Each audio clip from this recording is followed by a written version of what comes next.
ګلو جنازې وې د ازغو په اوږو بار وې او ډولۍ د ارمانونو د پردو په اوږو بار وې. نظر خان دا شعر زما ډېر زیات خوښ دی، لکه په غونډه شاعرۍ کې د نظمونه او دا هر څه یو طرف ته کړو. دا یو شعر نه دی، ما وې چې د هندو سره خالونه به پې وران کي، ما وې چې د هندو سره خالونه به پې وران کي او تیرې تیرې نیزې وې د سړو په اوږو بار وې. ما وې چې د هندو سره خالونه به پې وران کي او تیرې تیرې نیزې وې د سړو په اوږو بار وې. او سړي د ډېرو کتابونو ترجمې مې لوستې نه وې، د ډېرو کتابونو ترجمې مې لوستې نه وې او څه ډېرې ترجمې د ترجمو په اوږو بار وې. مننه.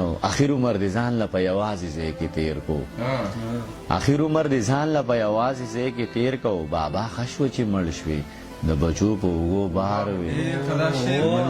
ډېره مننه، ډېره مننه. اخر عمر دې ځان له په یوازې ځای کې تېر کو. بابا ښه شوه چې مړ شوې د بچو په اوږو بار وې. او دانشه چې د ټول عمر په دواړو اوږو ناست و، دانشه چې د ټول عمر په دواړو اوږو ناست و، ته ګوره نن هغو ته د هغو په اوږو بار وې.